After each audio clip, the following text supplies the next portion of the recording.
Jelang debat ketiga pemilihan presiden Minggu malam, para calon presiden sudah siap kembali saling berhadapan. Para panelis membuat pertanyaan juga sudah dikarantina Komisi Pemilihan Umum sejak Jumat lalu hingga debat berakhir.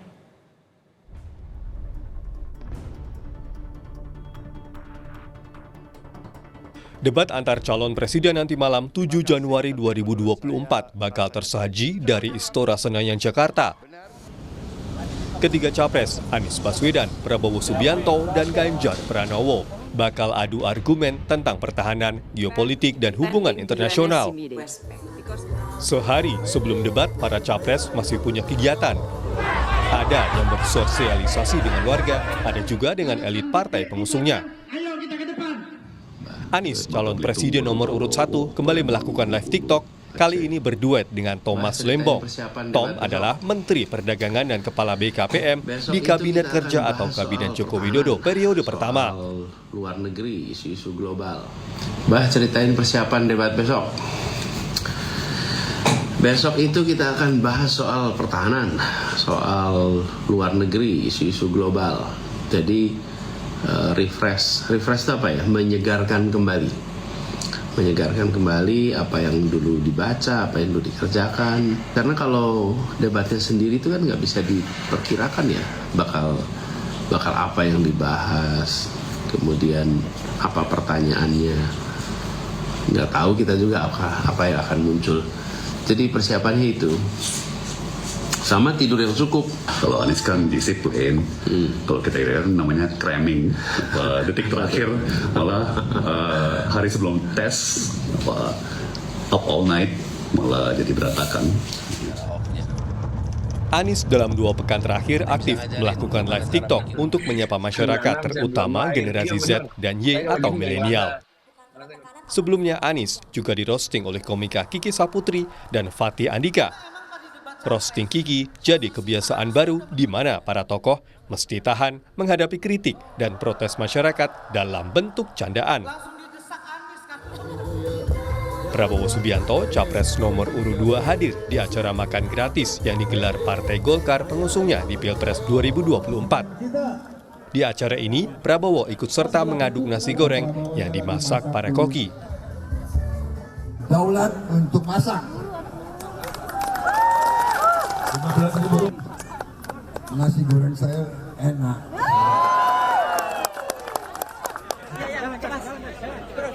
Sementara pasangan Prabowo Subianto, putra sulung Presiden Joko Widodo, Gibran Rakabuming Raka, meminta relawan mendoakan Prabowo dalam debat nanti malam.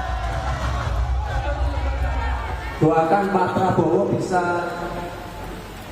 menghadapi debat besok dengan baik. Sehingga nanti pasca debat surveinya bisa naik lagi.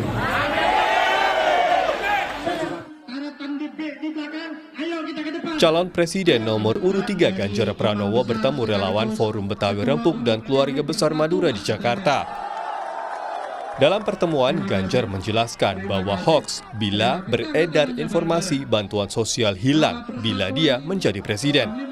Bahkan yang tidak dapat bantuan bakal dibantu dengan dana negara. Pada Bapak Ibu sekalian, mereka yang memang tidak mampu, dialah yang berhak mendapatkan bantuan. Setuju? Yang mampu dibantu nggak? Tidak, itulah cara kita punya rasa kemanusiaan. Tapi kasihan kalau ada warga tidak mampu tapi tidak mendapatkan bantuan. Itulah kenapa kami mencoba ulik-ulik. Kenapa ini masalahnya bisa terjadi? Karena datanya tidak valid. Buat 3 calon presiden, ini adalah debat kedua setelah debat perdana pemilihan presiden pada 12 Desember 2023 bertema demokrasi, hukum, dan hak asasi manusia. Tim Liputan Kompas TV. Sejak Jumat malam, Komisi Pemilihan Umum telah mengkarantina 11 panelis debat ketiga Pilpres 2024. Hari ini debat bertema pertahanan, keamanan, hubungan internasional dan geopolitik digelar di Istora Senayan, Jakarta. Adapun 11 panelis itu adalah Angel Damayanti, Guru Besar Bidang Keamanan Internasional Visipol Universitas Kristen Indonesia. Kemudian ada nama Kyuri Maharani Safitri, dosen hubungan internasional, ahli kajian industri pertahanan dan ahli teknologi Universitas Bina Nusantara. Evi Fitriani, Guru Besar Ilmu Hubungan Internasional Universitas Indonesia. Selanjutnya ada Hikmahanto Juwana, Guru Besar Hukum Internasional Universitas Indonesia dan Rektor Universitas Jenderal Ahmad Yani. Lalu ada Imade Andi Arsana, ahli aspek geospasial Hukum Laut Universitas Gadjah Mada. Ian Montratama, dosen program studi hubungan internasional ahli keamanan dan pertahanan Universitas Pertamina. Ada juga nama Iren Hiraswari Gayatri, peneliti Pusat Riset Politik Badan Riset dan Inovasi Nasional, dan Kusnanto Anggoro, pakar keamanan Universitas Pertahanan. Ada juga Ketua Dewan Guru Besar Universitas Pertahanan dan Kasal 2012-2014, Laksamana Purnawirawan Marsetio, Philips J. Vermont, Dekan Fakultas Ilmu Sosial Universitas Islam Internasional Indonesia dan Senior Fellow CSIS. Widya Setiabudi Sumadinata, Guru Besar Bidang Keamanan Global Universitas Pajajaran.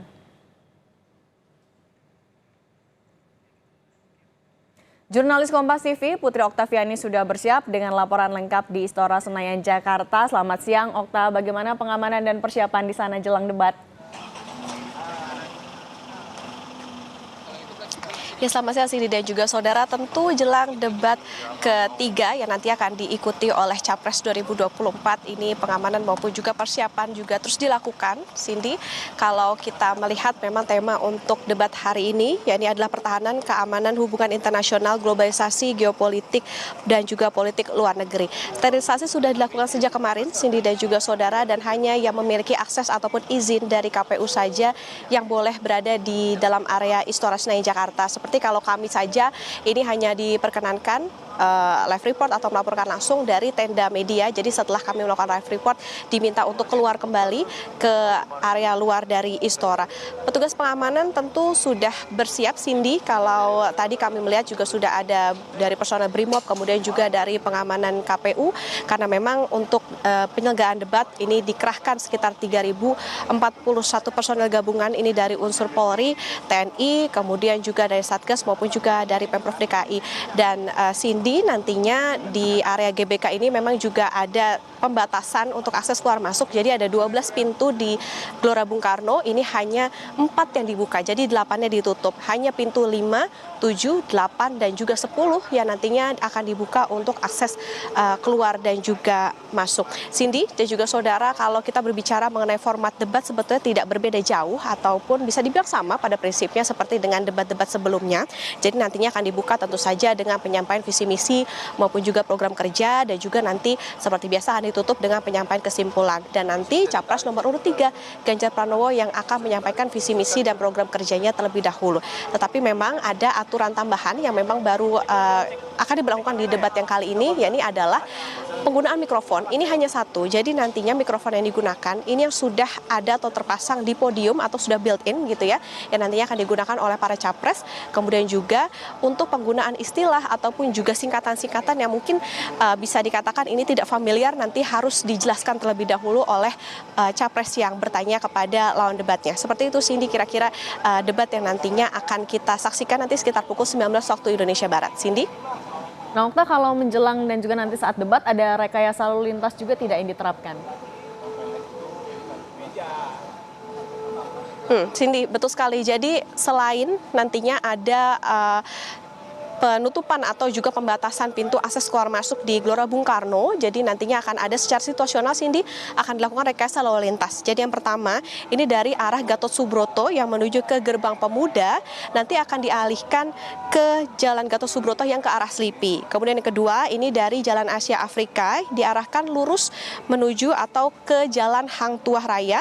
Lalu yang ketiga dari Bundaran Senayan ke arah pintu Senayan nanti diarahkan ke Jalan Jenderal Sudirman Sudirman. Jadi memang ada sejumlah rekayasa lalu lintas yang harus diperhatikan oleh masyarakat, terutama nanti ketika menjelang debat ini dimulai sekitar pukul 19 waktu Indonesia Barat. Jadi itu tadi, selain penutupan sejumlah pintu di GBK, juga ada sejumlah rekayasa lalu lintas yang diberlakukan secara situasional menjelang debat di pukul 19 waktu Indonesia Barat nanti. Cindy? Baik, terima kasih jurnalis Kompas TV Putri Oktaviani dari Istora Senayan, Jakarta.